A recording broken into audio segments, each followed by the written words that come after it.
마태복음 13장 44절부터 46절까지 진주와 진주 장사라는 제목으로 하나님 말씀을 전달하겠습니다. 지난 주일날 겨자씨 비유와 누룩 비유에 대하여 살펴보았습니다. 아주 보잘것없는 겨자씨, 그 겨자씨로 오신 예수님께서 십자가에서 죽으심으로 말미암아 한 알의 밀알이 되어서 많은 열매, 다시 말해서 교회를 탄생시키는 십자가 복음이 설명된 게 겨자씨 비유인 거예요. 그런데 안타깝게도 천국은 겨자씨처럼 아주 작은 참깨 10분의 1 정도 아주 작기 때문에 이 세상 사람들의 관점에서 보면 그 복음을, 천국을 이해할 수가 없어요. 그래서 제목이 뭐였어요? 천국의 땡땡땡, 뭐죠? 은닉성, 감추어졌다는 거예요. 이 복음은 아무나 하는 게 아니에요. 아무나 하는 복음은 이런 복음이죠. 여러분, 예배 잘 드리면 복 받아요. 기도 열심히 하면 기도 다 들어줍니다. 착하게 살면 하나님께 복 줍니다. 이런 말은 다 알아먹어요. 왜? 그건 복음이 아니기 때문에요. 그건 천국의 은닉적인 복음이 아니고 그냥 윤리 도덕적인 설교이기 때문에 알아먹지만, 진짜 복음을 전하면요, 천국은 감춰졌기 때문에 그걸 알아먹는 사람만 알아먹는다는 거예요. 그래서 여러분 보세요. 있는 자는 더 풍성해져요. 없는 것은, 없는 자는 있는 것까지 뺏긴다는 말이 그 말이에요. 복음을 깨달으면요, 아, 이게 그거구나 계속 풍성해집니다. 그 은혜로 자유로워져요. 근데요, 복음이 뭔지 모르는 사람은요, 신앙생활은 오래 했는데 계속 황폐함을 느껴요. 그러면서 이렇게 합니다. 혹시 이거 안 하면 내가 저주받을까? 내가 이거 안 하면 큰일 날까? 계속 그런 불안한 감을 가지고 신앙생활해요. 그래서 어떤 분들은 새벽 예배 하루 안 나가면 막 불안에 떨어요. 왜? 오늘 하루 무슨 일이 있으면 어쩔까? 그러니까 하나님, 그런 하나님 아닌데 너무 복음에 대해서 모르기 때문에 그렇습니다. 저는 요즘 우리 이 목사님이 수고해 주셔갖고 이 방송이, 설교가 그래도 들을 사람들은 듣고, 또 이러니까 너무너무 기뻐요. 그래서 단지 여기 모여있는 계신 분들만 설교를 하는 게 아니고, 혹시 복음을 한번 저게 복음이 뭔지 한번 알고 싶다, 이 뜻이 뭔지를, 이 겨자씨 비유 아니면 이 진주 장사와 진주의 비유를 한번 알고 싶다, 그런 분들 들어와서 바르게 좀 깨달았으면 좋겠다는 의미에서 이 말씀을 정말로 진지하게 연구해서 여러분에게 전하니까 여러분 좀 힘들 거예요. 왜? 성경을 읽어야 되고 찾아야 되고 하니까 얼마나 힘들겠어요. 그런데 실력이 없으면 눈치라도 있더라. 여기 요약이 다 돼 있어요. 그리고 여기도 띄워주니까 어려워 생각하지 말고 잘 한번 들으시기를 바랍니다. 오늘은 두 가지 비유예요. 첫째는 천국은 마치 밭에 감추인 보화 같다. 오늘 보면 44절에 보면 천국은 마치 밭에 감추인 보화 같으니, 우리 밭에 우리 설명 다 했어요. 예수님이 직접 밭이 뭔가를 이야기했어요. 교회 아니라 그랬어요. 세상에 감추어졌다 그랬어요. 밭은 세상을 이야기한다. 밭에 감추인 보화 같으니 사람이 이를 발견한 후에 숨겨두고 기뻐하며 돌아가서 자기의 소유를 다 팔아 그 밭을 사느니라. 그러니까 천국은 마치 밭에 감추인 보화 같다. 이게 첫 번째 비유고요. 두 번째는 천국은 마치 좋은 진주를 구하는 장사와 같다. 진주 장사와 같다라는 거예요. 45절 봅니다. 또 천국은 마치 좋은 진주를 구하는 장사와 같으니, 이렇게 돼 있죠. 그러니까 밭에 감추인 보화 비유 하나, 또 마치 천국은 좋은 진주를 구하는 장사와 같다. 이 비유 두 가지를 오늘 말씀을 드리면 됩니다. 오늘 마태복음 13장 44절에 보면 천국은 마치 밭에 감추인, 밭은 세상이라고 예수님께서 그 윗대명에서 설명을 했어요. 세상에 감추인 보화 같으니, 이 보화가 누구냐? 이제 성경을 찾아가지고 설명을 할게요. 내가 임의로 해석한 게 아니에요. 성경에 보화가 누군지 다 나와 있어요. 그걸 조금 이따 성경을 찾겠지만, 밭에 감추인 보화 같으니, 보화는 누구다? 예수님, 복음을 이야기한다는 거예요. 복음 같으니 사람이 이를 발견한 게, 어떤 사람이 이 복음 예수님을 발견한 후에 숨겨두고 기뻐하며 돌아가서 자기의 소유를 다 팔아 그 밭을 샀느니라, 이런 내용이에요. 여러분, 이 성경을 알기 위해서는요, 항상 이스라엘 땅의 어떤 배경을 알아야 돼요. 그래서 성경을 해석할 때 첫째는 문맥을 따라 읽어라. 두 번째는 배경을 살펴보고 읽어라. 이 어떤 배경에서 이걸 기록했냐면요, 여러분, 이스라엘 땅은요, 유대 나라는요, 전쟁이 끊이지가 않았어요. 매일 전쟁이, 1년에 전쟁이 끊이지 않고 1년에도 이 적군 저 적군 하도 침략을 많이 받아서 자기 집에다가 보물을 나눌 수가 없어요. 왜? 거기다가 나누면요, 이 나라가 와서 훔쳐가고 저 나라가 와서 뺏어가니까 좋은 방법을 하나 연구해 낸 거예요. 자기 밭에다가 가서 그 보물을 잘 싸가지고 상자에다가 넣어가지고 잘 감춰놓은 거예요. 그러면 와서 보물을 뺏길 이유가 없잖아요. 그런데 문제는 그 전쟁통에 주인이 죽어버린 거예요.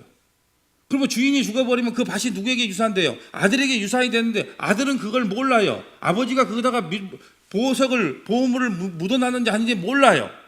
그렇기 때문에 묻어놨으면 그걸 알면 빨리 캤겠죠. 감춰놨겠죠. 근데 그걸 몰라요.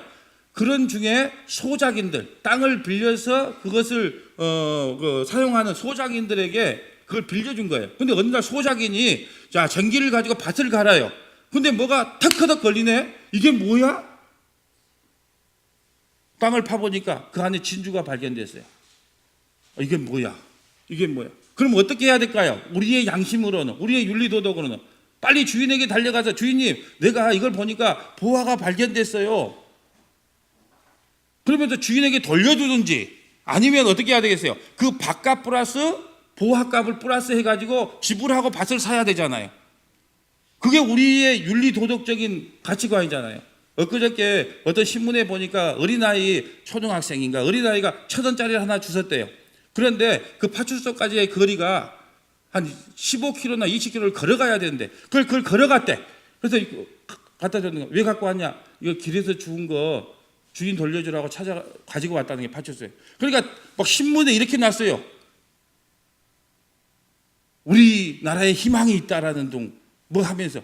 그러면 이 사람은 진짜 나쁜 사람이에요. 왜 그래요?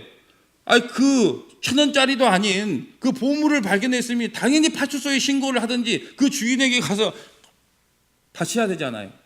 그런데 살짝 감춰놨다가 없는 척하고 자기 걸 다 팔아갖고 그 밭을 사버린 거예요. 이건 뭔 이야기 할까요? 천국의 은닉성을 이야기합니다. 그 진주의 가치, 그 예수의 가치를 아는 자는요, 그게 너무나 귀한 줄 알기 때문에 자기의 모든 걸 팔아서 그걸 사버리냐는 거예요. 세상은 모른다는 거예요. 그 보화가 얼마나 귀한지. 이걸 이야기하는 것이지 윤리도덕적인 이야기가 아니에요. 이건 윤리도덕적으로 보면 나쁜 사람이에요. 근데 오늘날 신앙생활은 어떻게 해요?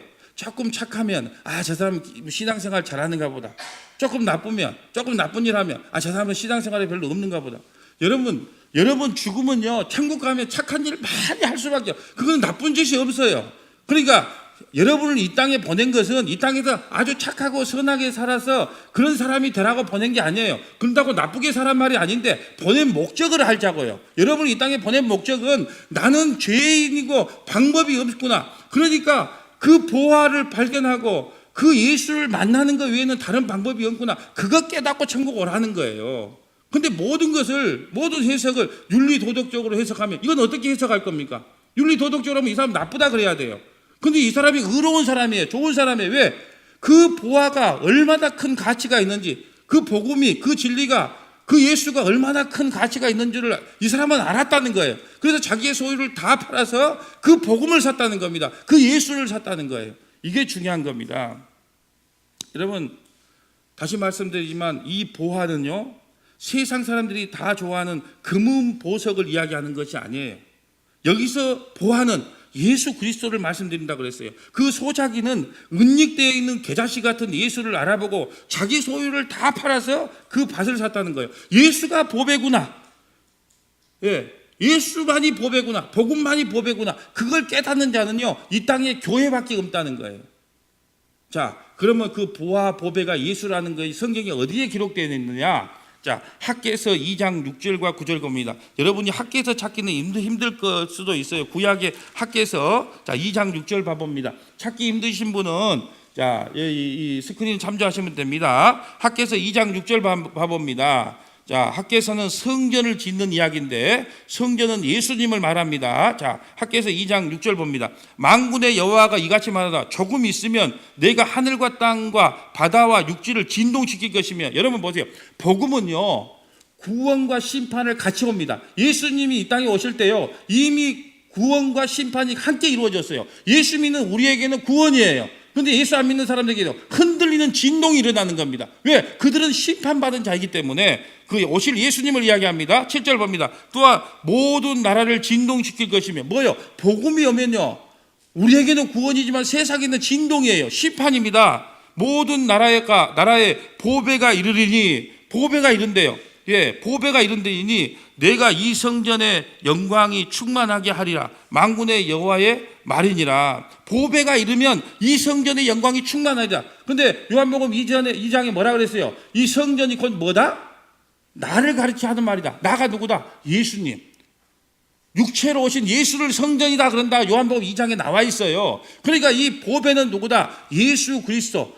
참 성전으로 오신 예수 그리스도를 이야기하는 거예요. 8절 봅니다. 은도 내 것이요 금도 내 것이라 만군의 여호와의 말이니라. 조금 있다가 금을 다 설명할 겁니다. 계시록을 통해서. 다 29절 봅니다. 이 성전의 나중 영광이 이전 영광보다 크리라. 자, 이 성전의 나중 영광이, 그러면 지금 성전은 뭐냐 하면요, 솔로몬 성전이에요. 솔로몬 성전이 얼마나 화려한지 몰라요. 금과 은으로요 얼마나 치장된 최고의 성전이 솔로몬 성전이에요. 근데 그 솔로몬 성전보다도 더 좋은 진짜 성전이 올 것이다, 이 말이에요. 그 진짜 성전이 누구다?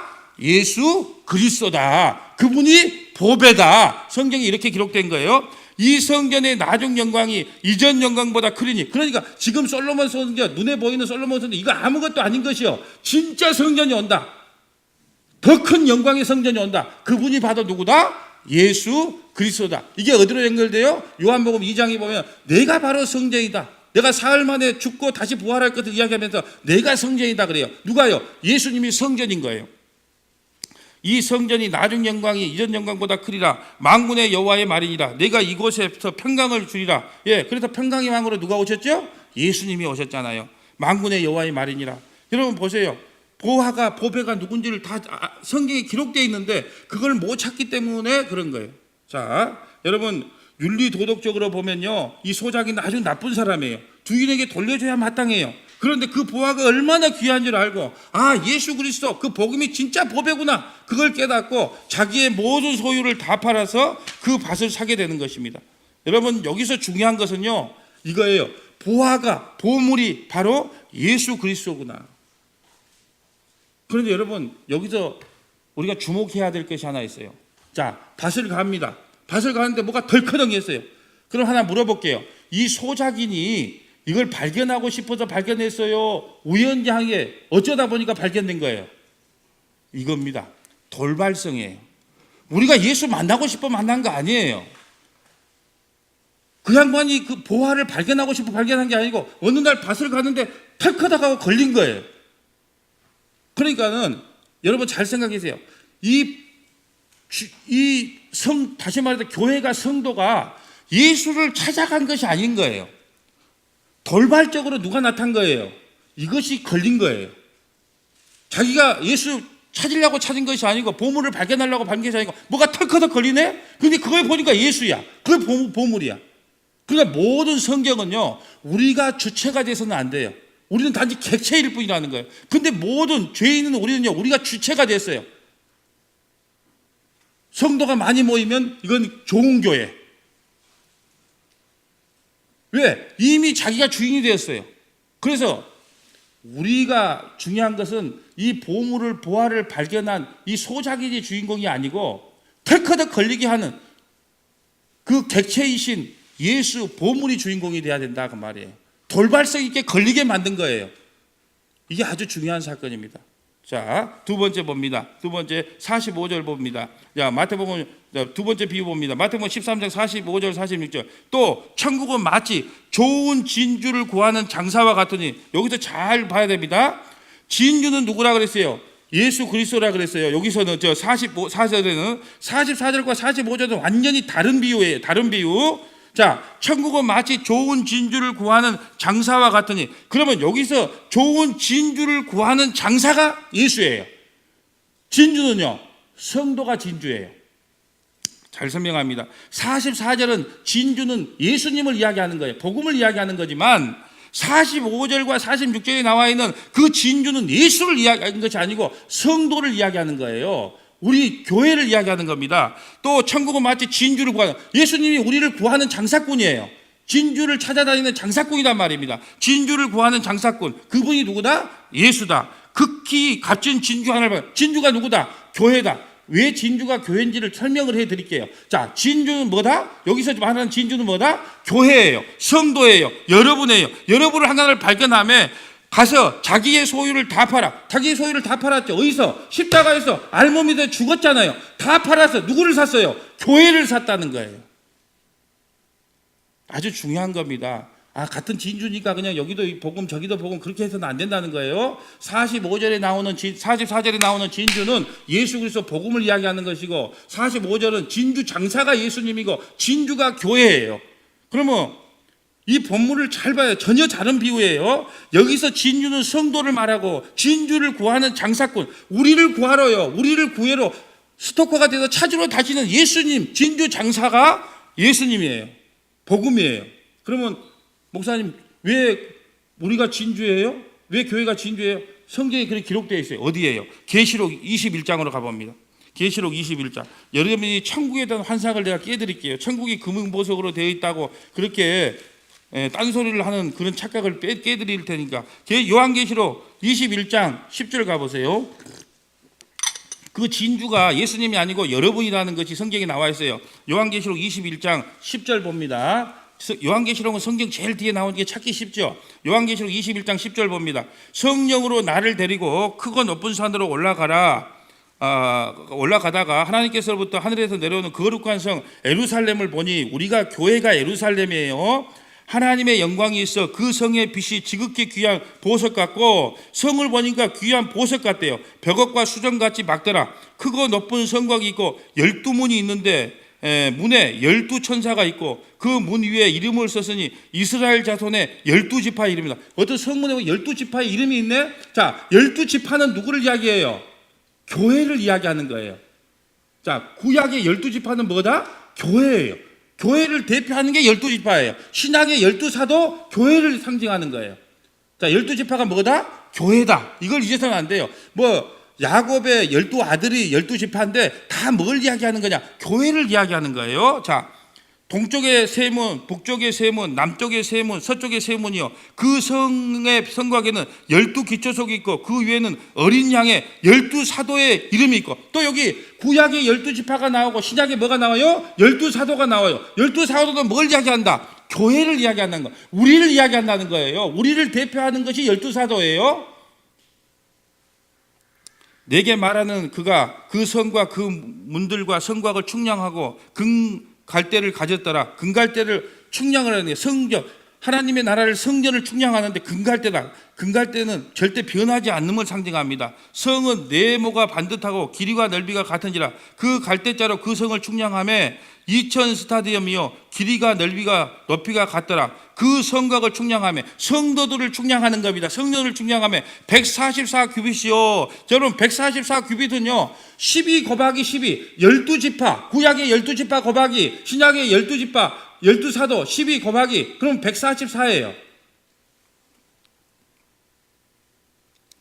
그러니까 이것은 뭘 상징해요? 구약의 12지파 12지파 곱하기 신약의 12사도 곱하면 뭐가 나와요? 144가 나와요. 그럼 뭘 상징하는 거예요? 이것은 교회를 상징하는 거예요. 우리를 이야기하는 겁니다. 그러니까 하나님 나라가 금은 보석으로 되어 있다. 여러분 천국 가면요 금으로 되어 있고 보석으로 되어 있습니다. 이 말을 하는 게 아니고 여러분 자체가 금은 보석이라는 걸 이야기하는 거예요. 성도가 보석인 거예요. 성도가 진주인 겁니다. 자 보세요. 18절 그 성곽은 백옥으로 쌓였고 그 성은 정금인데 밖은 유리 같더라. 어떤 건물을 이야기하는 게 아니고 예루살렘이 바로 여러분이라는 거예요. 여러분이 바로 금인거 보석이라는 거예요. 그러면서 19절 봅니다. 그 성의 성곽의 기초는 각색 보석으로 꾸몄으며 첫째 기초성은 12보석이 나옵니다. 이스라엘에 보면 제사장이요 앞에다가 12보석을 달고 다녀요. 그게 다 12지파를 이야기하는 거거든요. 그러니까 여러분이 보석이라는 거예요. 그러면서 이렇게 말합니다. 첫째 기초석은 백옥이요 둘째는 남보석이요 셋째는 옥수요 넷째는 녹보석이요 다섯째는 홍만호요 여섯째는 홍보석이요 일곱째는 황옥이요 여덟째는 녹옥이요 아홉째는 다망옥이요 열째는 비치옥이요 열한째는 청옥이요 열두째는 자수정이라. 그 12문은 12진주니 각문으로 한 개의 진주로 되어 있고 성의 길은 맑은 유리 같은 정금이더라. 그러니까 옛날 제사장이 12보석을 달았는데 그 12보석이 12지파를 상징해요. 그럼 12지파가 누구라는 거예요? 교회예요. 그러니까 하나님 나라가 금은 보석으로 되어 있다는 뜻이 아니고 여러분이 바로 보석이고 진주라는 것을 이야기하는 거예요. 근데 여러분 그러면 금은보석으로 안 돼 있어? 그럼 나 천국 안 갈래. 그럼 지옥 가세요. 여러분 어떤 건물을 이야기하는 게 아니에요. 그까지 건물이 뭔데요? 여러분 집은요, 우리가 이 땅에 사는 집도 그렇잖아요. 집도 금으로 지어놨고요, 호수도 있고 너무 화려해요, 밖에서 보면. 근데 그 집 안에 맨날 싸움만 일어나. 그럼 그게 천국이겠어요? 천국은 그런 곳 아니에요. 금은 보석으로 물론 좋을 겁니다. 물론 이 땅보다 비교할 수도 없죠. 좋죠. 그렇지만 천국이 금은, 이 성경 구절은 어떤 부흥사들의 말처럼 여러분 천국은 이렇게 생겼습니다, 금은 보석으로 생겼, 그런 말하는 게 아니고 여러분이 바로 보석이고 보배고 진주다, 그렇게 우리를 귀하게 여겨주시는 거예요. 그 말을 하고 있는 겁니다. 그래서 그 진주 장사가 진주에 우리를 살려고요, 여기 끼우 저기 끼우 스토커가 돼가지고 박 집사, 김 집사, 이 집사를 우리를 진주로 여기니까 진주 장사인 예수님이 우리 진주인 우리를 찾으러 다닌 거예요. 그래서 여러분을 찾아갖고 이 자리에 앉혀놓은 겁니다. 그 말씀 깨달으라고. 여러분 이렇게 말하면 편하잖아요. 여러분 천국은 진주로 되어 있습니다. 금은 보석으로 되어 있습니다. 좀 가난해도 괜찮습니다. 어차피 천국 가면 진주니까요. 그래서 조금만 참으면 얼마나 좋아. 듣기도 좋고 말하기도 좋고. 근데 그런 뜻이 전혀 아니다. 여러분이 보석인 거예요. 여러분이 진주인 거예요. 하나님이 그를 인정해 주셨어요. 그래서 진주 장사가 진주를 끝까지 쫓아라 다니시는 것이다 라는 걸 이야기합니다. 여러분 천국이 금은 보석으로 되어 있다는 뜻이 아니고요, 성도 자신이 바로 진주인 거예요. 그래서 예수께서 진주 장사가 되어서, 진주 장사꾼이 되어서 창세전에 택한 진주 성도들을 발견하고 자기의 소유를 다 팔아 죽어버린 거예요. 어디서? 십자가에서 알몸이 돼도 다 죽어버린 거예요. 옷도 다 주고 다 팔아 십자가에서 죽어버린 겁니다. 이 십자가 복음을 이야기하는 거예요. 모든 비유는요, 십자가 외에는 그 비유로 설명한 적이 없어요. 겨자씨, 다음 주에 할 우리가 그물에 갇힌 좋은 고기, 나쁜 고기, 전부 그것도 십자가예요. 미리 말씀드리지만 창세전에 그물에 걸렸어요. 나쁜 고기가 좋은 고기 되나요? 좋은 고기가 나쁜 고기 되나요? 그럴 수 없느니라. 걸려봤어.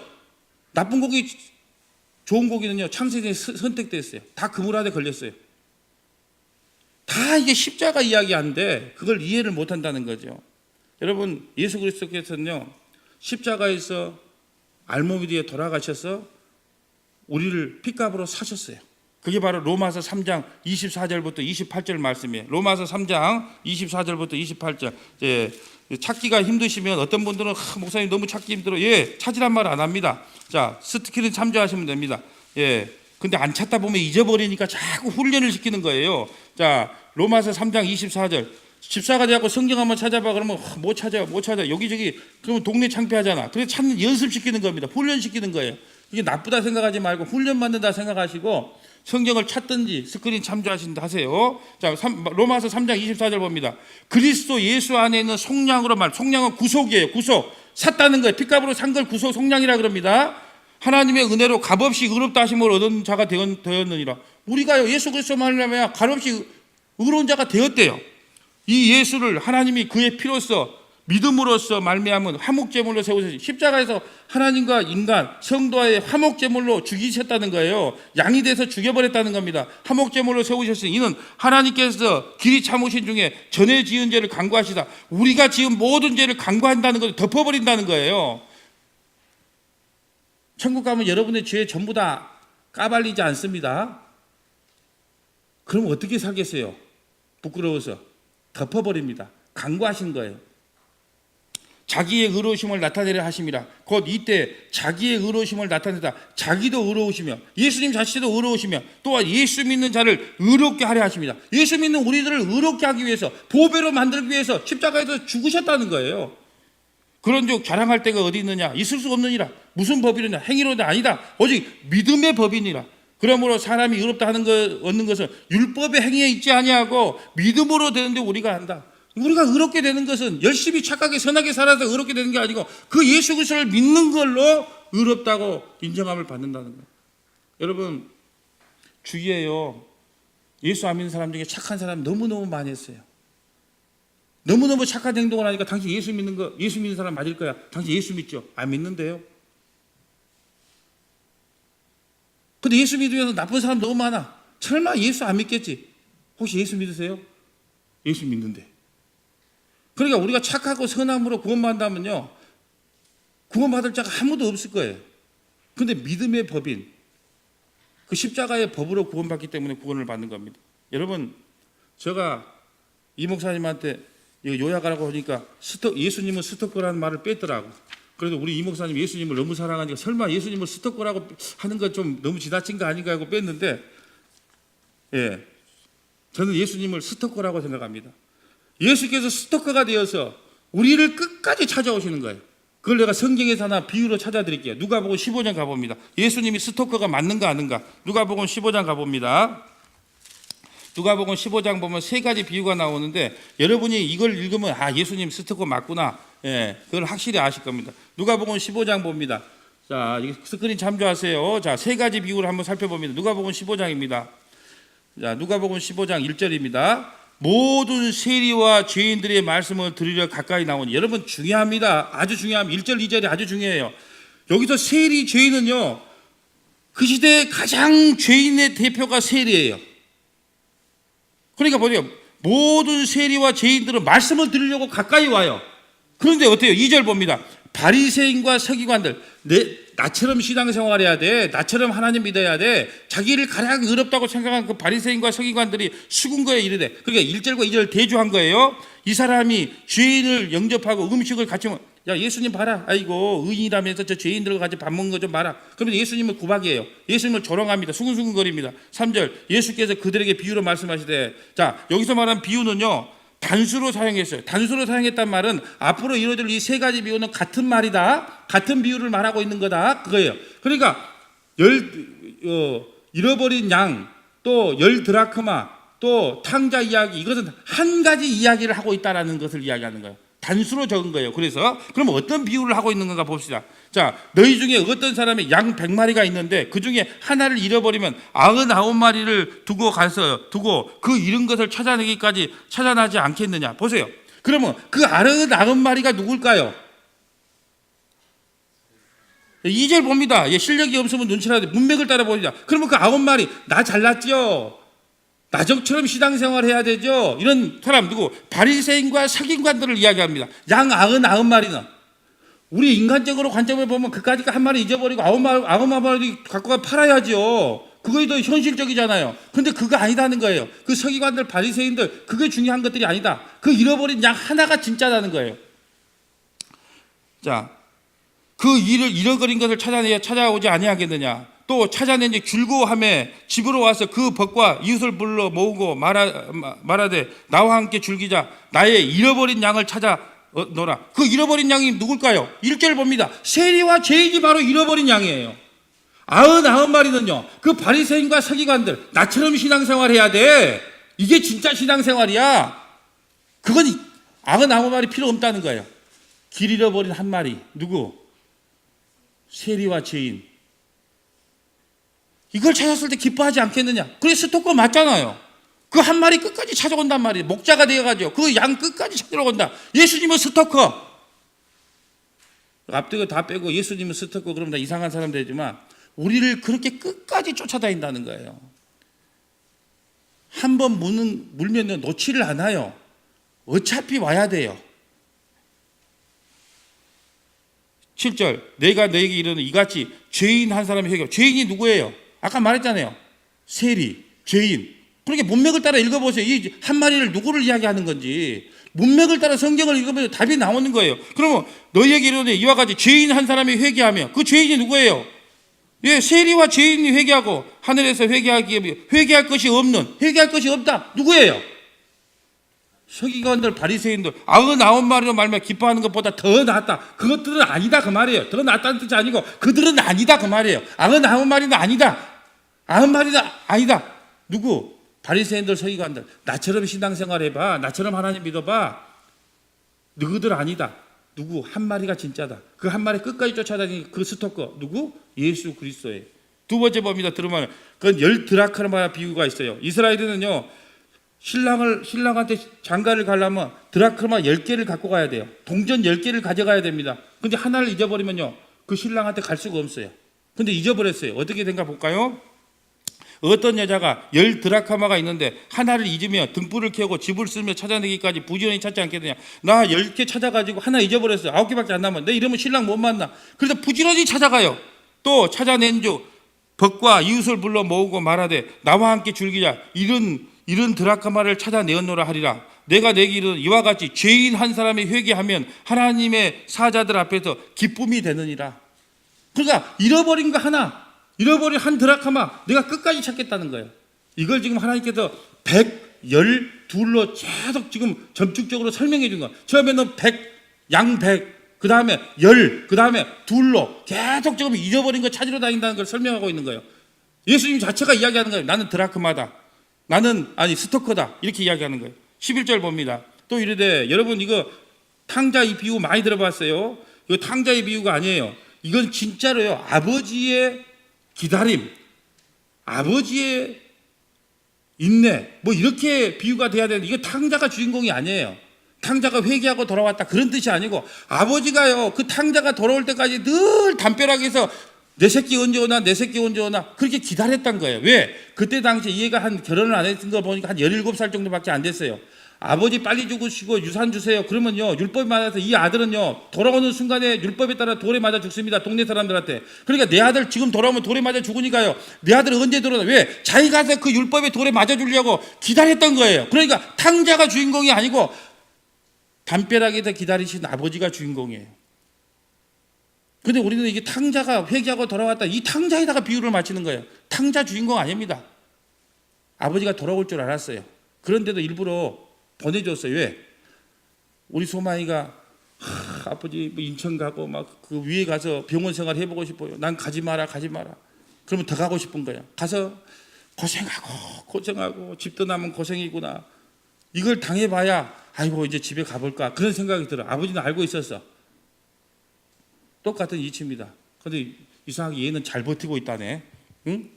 나한테 어제 전화 와서 그런 거예요. 할만하냐? 그러니까 할만해서 하겠습니까? 다 하니까 참는 거죠. 와 이거 참 명언을 하더라고. 할만해서 하겠습니까? 다 참으니까 참는 거죠. 뭐 그래서 야, 니 걱정 안 해도 되겠구나 그랬습니다. 자, 부부도록 자, 한번 보세요. 이르시되 어떤 사람에게 두 아들이 있는데 여러분 제가 시간을 좀 길게 하려고 하는 거예요. 여러분 성경을 안 읽잖아요. 솔직히 말해보세요. 안 읽잖아요. 이럴 때 성경을 읽으면서 이게 나와 있구나 좀 알아. 그나마 지금 여태 와서 성경 한 번이라도 읽는 거지. 집에 가면 안 읽잖아요. 네, 읽어요? 거짓말이잖아요. 그러니까 성경을 조금이라도 10분이라도 길게 해갖고 읽고 가야 된다는 거예요. 근데 여러분 비유 아시죠? 탕자의 비유 아시죠? 이 넘어가면요 한 번도 읽을 기회가 없는 거예요. 다 봅니다. 또 이르시되 어떤 사람에게 두 아들이 있는데 112로 계속 줄어들죠. 그 둘째가 아버지께 말하되 아버지 재산 중에 내게 돌아올 분기를 내게 주셔서 하더니 아버지가 그 살림을 각각 나누어 주었더라. 아버지도 살아있는데요.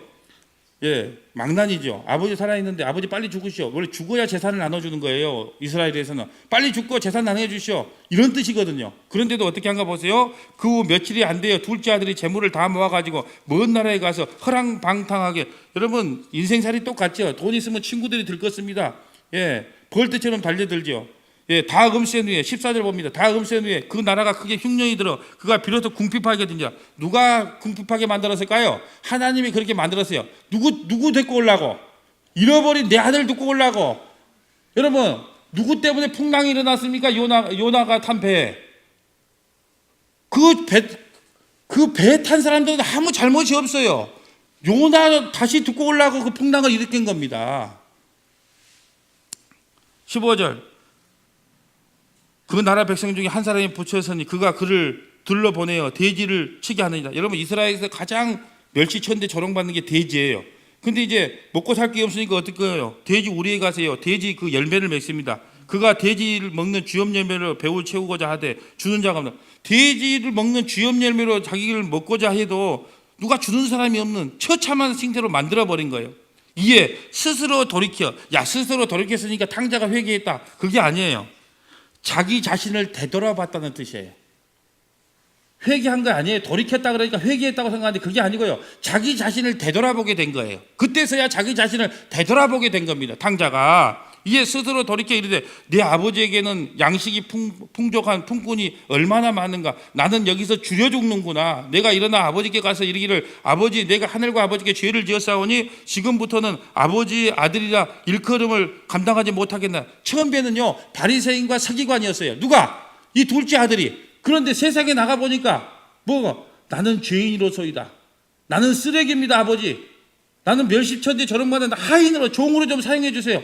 그렇게 죄인으로 돌아온 거예요.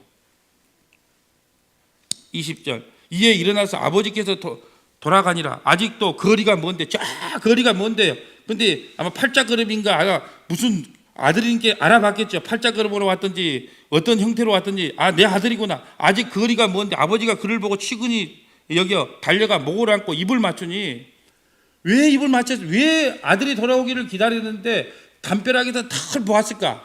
이 돌아오는 순간에 마을 사람들한테 걸리는 그 순간에 어떻게 되냐면 우리나라 말로 작살이 납니다. 왜?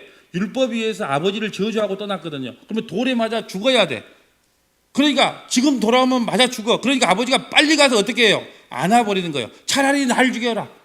동네 사람들 그 율법에 이 아들 죽이지 말고 차라리 날 죽이시오. 그러려고 지금 기다리고 있었다는 거예요. 아들이 이르되 아버지여 내가 하늘과 아버지께 죄를 지었사오니 지금부터는 아버지의 아들이라 일컬음을 감당하지 못하겠나이다 하니라. 아버지는 종들이 이르되 제일 좋은 옷을 내어다가 입히고 손에 가락지를 끼고 밭에 신을 신기라. 그리고 살찐 송아지를 끌어다가 잡으라. 우리가 먹고 즐기자. 내 아들은 죽었다가 다시 살아난 자며 죽었다가 다시 살아났다. 내가 잃었다가 다시 얻었노라 하니 즐거워하더라. 맏아들 집 밖에 안 나가는 아들이 있었어요. 맏아들. 여기서 맏아들은 누구를 이야기하냐면 아까 2절에 누구요? 바리새인과 서기관들. 나는 그래도 아버지 떠났지 않잖아요. 근데 왜 나는 이렇게 대우 안 해줬잖아요. 그 바리새인과 서기관들을 대표해서 그 맏아들을 등장시킵니다. 자, 맏아들, 집 안 떠난 맏아들 보세요. 차라리 집을 떠나라는 겁니다. 예, 그래서 내가 죄인인 걸 깨닫고 돌아오는 게 더 기뻐요. 맏아들은 밭에 있다가 돌아와 집에 가까이 왔을 때에 풍악과 줄기는 소리를 듣고 밭에서 열심히 일하다가 돌아왔는데 무슨 풍악 소리가 들리는 거예요. 한 종을 불러 이르되 무슨 일이냐? 대답하되 당신의 동생이 돌아왔을 때 당신의 아버지가 건강한 그를 다시 맞아들이게 됨으로 인하여 살찐 송아지를 잡았나이다. 그러면 진짜 형이라면 어떻게 해야 되겠어요? 이놈이 가인 같은 놈이에요. 왜? 동생이 돌아왔으니 기쁘고 즐거워해야 되는데 뭐라고 말한 거예요? 그가 노하여 들어가서 하지 아니하는 노아가 열이 받아가지고 집으로 들어가지 않았다는 겁니다. 아니한 건 아버지가 나와서 권하되 아버지께서 대답하여 이르되 내가 여러 해 아버지를 섬기며 명을 어김없었거늘 내게는 염소 새끼도 주어 나와 내 벗을 즐기게 하신 일이 없더니 내가 아버지를 수십 년간 섬겨도 염소 새끼 하나가 잡아가지고 나와 벗들을 죽었게 한 적이 없는데 왜 저 다 탕진한 저 탕자를 갖다가 저렇게 대접합니까? 또 누구의 모습을 보는 것 같아요? 바리새인과 서기관들. 나는 저들과 다릅니다. 나는 일주일에 2번 금식을 하고요. 11조 하고요. 이렇게 신앙생활 나는 저들과 달라요. 그렇게 이야기하잖아요. 그때 예수님이 뭐라 그럽니까? 너희는 아니다. 세리와 죄인들 너희들이다. 세리와 죄인들은 뭐라 그럽니까? 감히 하늘을 들어 기도를 못한다는 거예요. 나는 죄인이로소이다. 이런다는 거예요.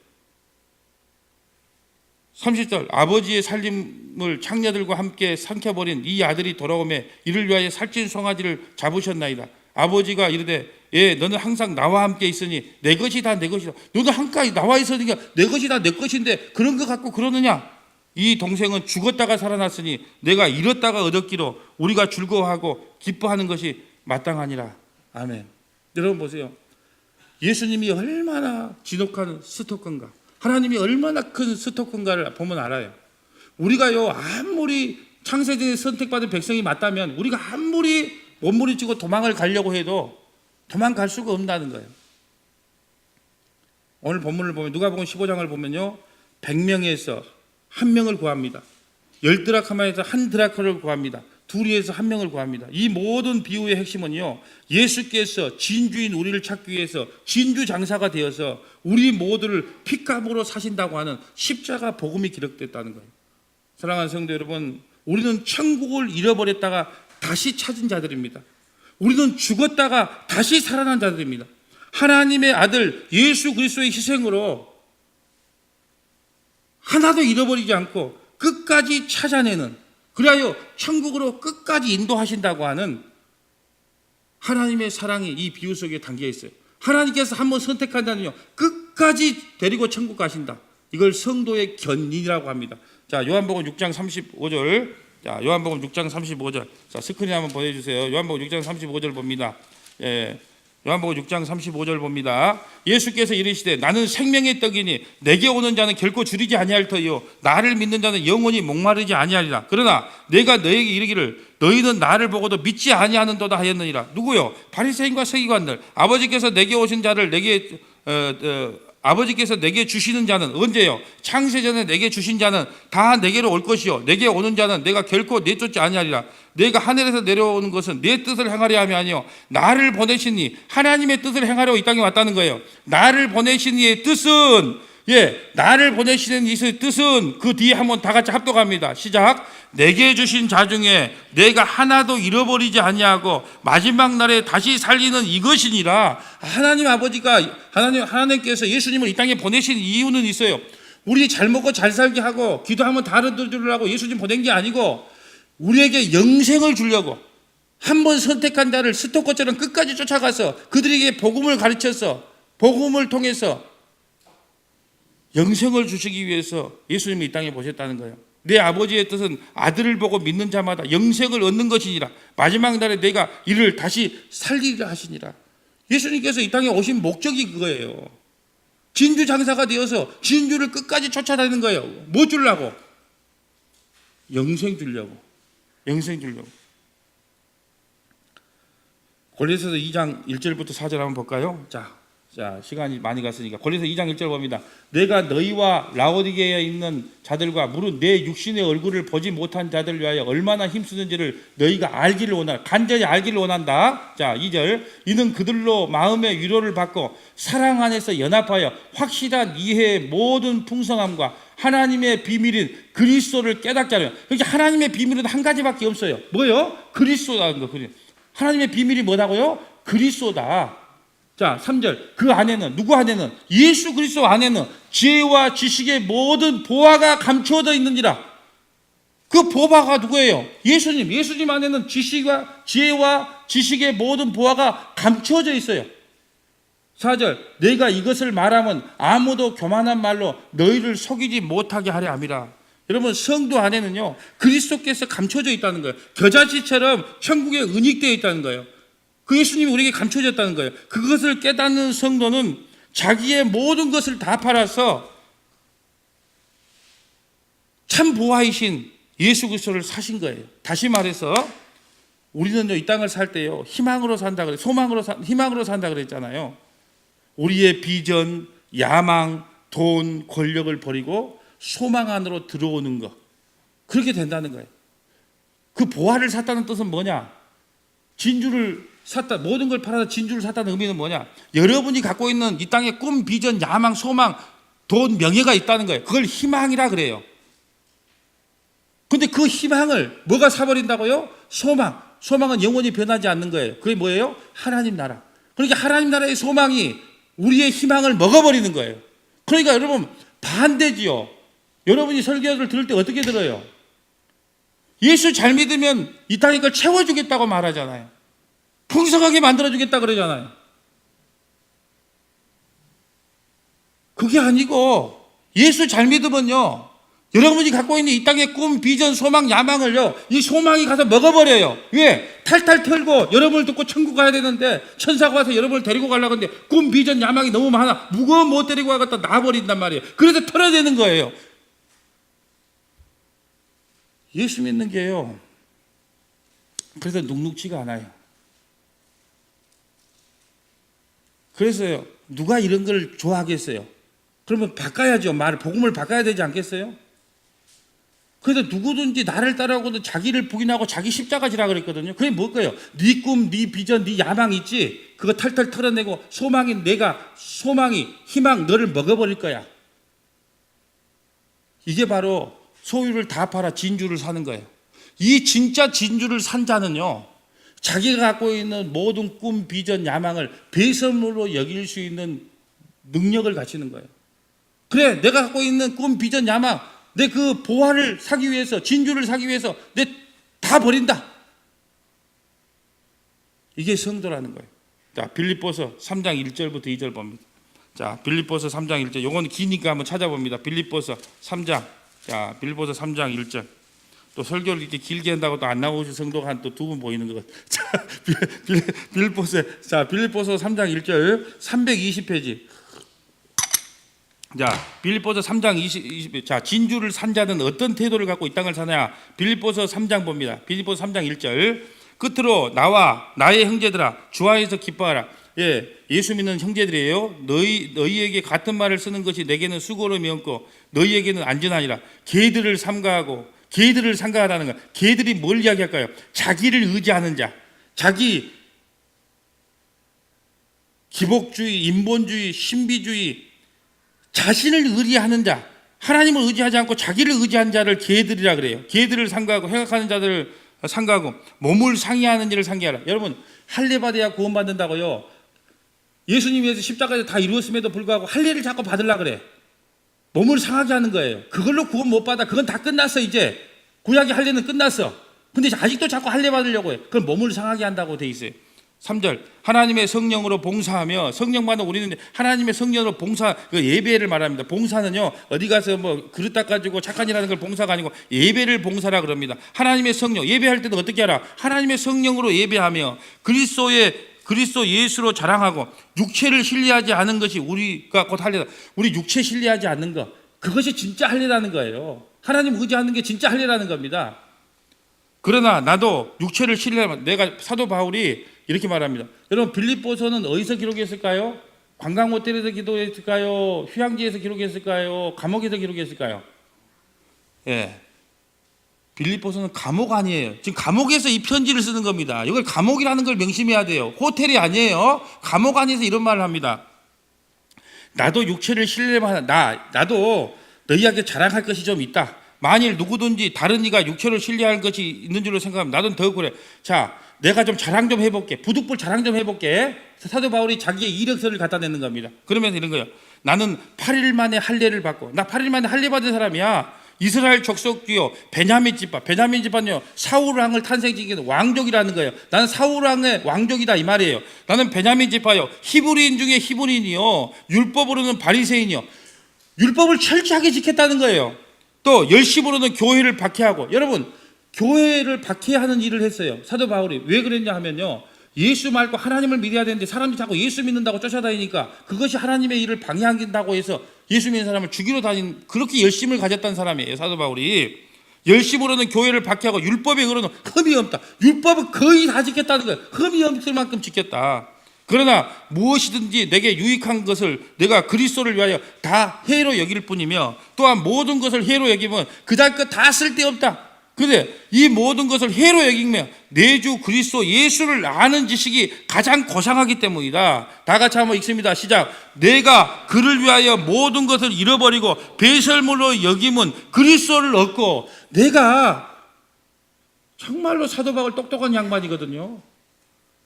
정말 대단한 양반이에요. 그런데 내가 예수를 만나고 나니까 그런 거, 세상적인 그런 거 전부 다 쓸데기 없다. 배설물로 여겼다는 거예요. 배설물로, 똥으로 여겼다는 거예요. 그런데 오늘날은 뭐라 그럽니까? 그 똥을 자꾸 주겠다는 거예요. 배설물을 자꾸 더 주겠다고 이야기하는 거예요. 아니다는 거예요. 그 모든 것을 배설물로 여겼어요. 뭘 발견했기 때문에? 사도 바울은 진주를 발견했기 때문에, 예수를 발견했기 때문에. 그거 다 배설물이더라. 그 안에서 발견되려 함이라. 내가 가진 의는 율법에서 난 의가 아니, 내가 뭐 착하고 선하고 그 율법에서 난 의가 아니, 오직 그리스도를 믿음으로 말미암은 것이니 곧 믿음으로 하나님께로부터 난 의라. 내가 그리스도와 그 부활의 권능과 그 고난의 참여함을 알고자 하여 그의 죽으심을 본받아. 내가 예수 그리스도께서 십자가에서 죽고 고난받은 거 본받아서 지금 내가 감옥 안에 있다. 어떻게 해서든지 죽은 자 가운데서 부활에 이르게 하나. 나의 소망은 한 가지밖에 없다. 죽어서 부활하는 거다. 이게 빨리 죽기를 원한다. 이게 사도 바울의 고백이에요. 내가 이미 얻었다 함도 아니요 온전히 이루었다 함도 아니라 오직 내가 그리스도 예수께 잡힌 바 된 것을 잡으려고 달려가노라. 형제들아, 나는 아직 내가 잡은 줄로 여기지 아니하고 오직 한 일, 즉 뒤에 있는 것을 잊어버리고 앞에 있는 것을 잡으려 하노라. 이 표대를 향하여 그리스도 예수 안에 있는 하나님이 위에서 부르심의 상을 위하여 달려가다. 이 부르심의 상은요, 구원이에요. 영생을 이야기합니다. 다른 상 없어요. 이 사도 바울이 달려가는 상은 이 땅의 부귀영화가 아니고 오직 상을 받으러 간다. 그 상이 뭐다? 영생이다. 구원. 그거 하나면 된다는 거예요. 그러므로 누구든지 우리 온전히 이룬 자들은 이렇게 생각할지니 만일 어떤 일이 너희가 달리 생각하면 하나님이 이것도 너희에게 나타내시리라. 오직 우리가 어디까지 이르렀는지 그대로 할 것이라. 형제들아 너희는 함께 나를 본받으라. 예수 그래 우리 보고 그래요. 나를 본받으라는 거예요. 사도 바울이 뭘 본받으라는 걸까요? 그렇죠. 자기의 모든 걸 배설물로 여기고 예수만 바라보고 예수의 고난에 동참한 나를 본받으라는 거예요. 지금 감옥 안에서 이걸 적었다니까요. 형제들아 너희는 함께 나를 본받으라. 그리고 너희가 우리를 본받은 것처럼 그와 같이 행하는 자들을 눈여겨보라. 내가 여러 번 너희에게 말하였거니와 이제도 눈물을 흘리며 말한다. 여러 사람이 그리스도의 십자가의 원수로 행하느니라. 예수 그리스도의 십자가에 동참해라. 이 땅에 누리는 부귀 영화 그 다 배설물로 여기라. 그것이 진주를 발견한 자들의 삶이다. 그리고 여러 번 이야기했다. 그런데 다른 복음을 전하는 놈들이 있다. 그들이 바로 뭐예요? 그리스도의 십자가의 원수로 행한다는 거예요. 십자가와 반대의 복음을 전하는 사람이 있다는 거예요. 어떤 복음일까요? 예수 믿으면 병이 낫는다. 예수 믿으면 복 받는다. 자식 잘 된다. 새벽기도 열심히 해라. 그래서 수능 때만 되면요 새벽기도가 박이 터지는 겁니다. 왜? 기도하면 점수 잘 나와서. 그런 복음이 어디 있겠어요? 지금 여기 성경이 말하고 있잖아요. 그런 복음을 전하는 것은 십자가의 원수다 하는 거예요. 원수. 그러니까요 제가 성경 책을 읽다가 이런 책을 봤어요. 교회를 통과했는데 난 교회 통과하면 다 천국 갈 줄 알고 하늘로 날아갈 줄 알았는데 교회를 통과해가지고 전부 지옥으로 떨어지는 거예요. 교회를 통과했어요. 그러나 교회 통과했으니까 다 천국 갈 줄 알았어요. 근데 통과된 밖에 그림을 보니까 전부 지옥으로 떨어지네. 나 경각심을 느꼈습니다. 이거 심각하다. 교회를 통과하면 다 천국 갈 줄 알아. 아니요. 교회를 통과하고 다 지옥 간다니까요. 십자가의 원수라 그러잖아요. 19절 그들의 마침은 멸망이요 그들의 신은 배요 그 영광은 그들의 부끄러움에 있게 땅의 일을 생각하는 자다. 땅의 일을 생각한다. 이 땅에서 잘 먹고 잘 살고 부귀영화 누리고 멸망이라 그러잖아요. 그 진주를 발견하면 그걸 배설물로 여길 줄 알아야 된다 그러잖아요. 20절 그러나 우리의 시민권은 하늘에 있는 자요. 다 같이 한번 20절 읽습니다. 우리의 시민권이 어디에 있는지 합독합니다. 시작. 그러나 우리의 시민권은 하늘에 있는지라 거기로부터 구원하는 자 곧 예수 그리스도를 기다리노니. 우리의 시민권이 어디 있어요? 하늘에 있는 거예요. 우리는 하나님 나라의 시민권자예요.